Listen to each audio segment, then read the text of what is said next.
Jacob O'Reilly Wants a Pet by Lynn Rickards and Lee Wildish. When you hear this noise,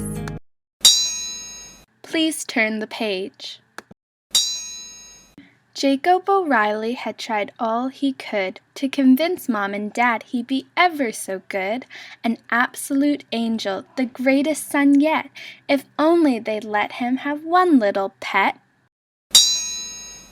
He asked for a dog, but Dad didn't want fleas. He tried for a cat, but the fur made Mom sneeze. He went through a list of small rodents for sale, but the very idea turned Mom and Dad pale. If I'm not allowed gerbils or hamsters or mice, don't you think an iguana would be rather nice? He'd be awfully quiet and eat all the bugs, and never leave fur or dead birds on the rugs. Oh, please, can I have a pet?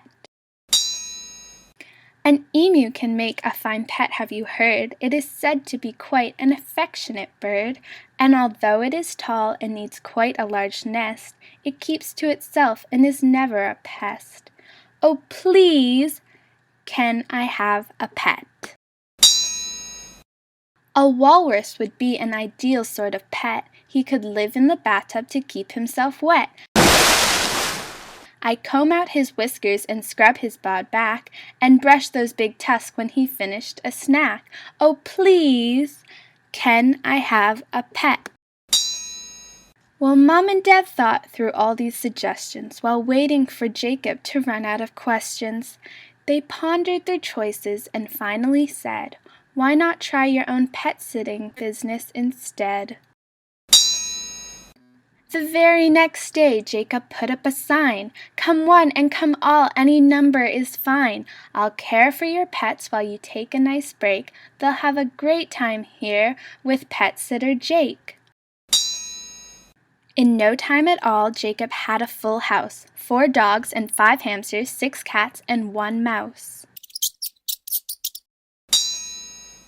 A python named Morris curled up on his bed. 2 donkeys, 5 sheep, and 1 horse filled the shed. The kitchen was hopping with rabbits and hares, and somebody's zebra was blocking the stairs. At feeding time, Jacob was run off his feet. Some pets wanted salad and some wanted meat. They needed a hose down when dinner was done, and then it was time for a marathon run. When 2 weeks were up and the owners came back, the house had turned into a flea-bitten shack. The minute the last pet whizzed off into town, Pet Sitter Jake went and pulled his sign down. And that's when he noticed a rather fine snail just sitting quietly there on a nail. "Hello there," smiled Jacob. "I don't think we've met." And finally Jacob had found the right pet.